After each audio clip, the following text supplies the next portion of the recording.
ஆட்டம்னா இதாங்க ஆட்டம். மரணபங்கான ஆட்டம். கடைசி வரைக்கும் பரபரப்பா கொண்டுட்டு போயி, கடைசியில மும்பைய பழி வாங்கிட்டாங்க லக்னோ அப்டின்னே சொல்லலாம். அந்த அளவிற்கு பரபரப்பாக கொண்டு ஆட்டம் தான் லக்னோவுக்கும் மும்பைக்கும் இடையே நடந்த ஆட்டங்க.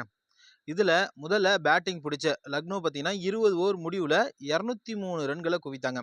8 விக்கெட்டுகளை இழந்து கடைசி ஓவர்ல ஹர்திக் பாண்டியா வீசி வெறும் 12 ரன்களை மட்டுமே 15 ரன்களை விட்டு கொடுத்து 2 விக்கெட்டுகளை அசத்தியும் இருந்தாரு.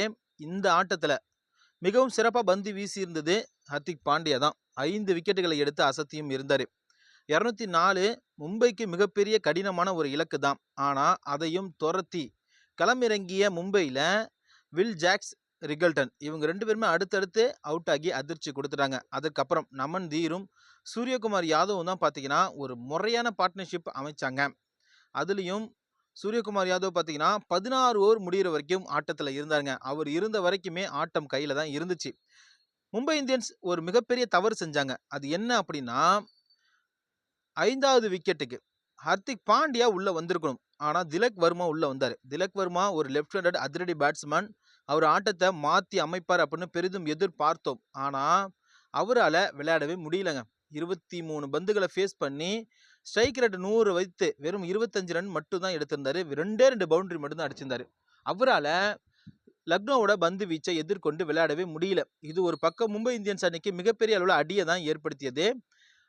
சூரியகுமார் யாதவ் அவுட் ஆனதுக்கு அப்புறம் ஹர்திக் பாண்டியா உள்ள வந்து அவரு அதிரடி காட்ட ஆரம்பிச்சாரு. அப்படி இருந்தும் திலக் வர்மா ஒரு பக்கம் நின்று பொறுமையா விளையாண்டுகிட்டு இருந்தது மும்பை இந்தியன்ஸுக்கு மிகப்பெரிய அளவு அடியை தான் ஏற்படுத்தியது. 18வது ஒரு 5வது பந்துல நீ விளையாண்டது போதும்பா, தயவு செய்து உள்ள வந்துரு அப்படின்னு திலக் வர்மாவை உள்ள கூப்பிட்டாங்க. அதுக்கப்புறம் மின்சல் சாண்ட்னர் பார்த்தீங்கன்னா உள்ள போனாரு. கடைசி பந்துல அவர் பிடிச்சி ஒரு 2 ரன் அடிச்சு ஸ்ட்ரைக்கை வந்து ஹர்திக் பாண்டியா கொடுத்ததுனால கடைசி ஓவர் 6 பந்துக்கு 22 ரன்கள் தேவைப்பட்டதுங்க.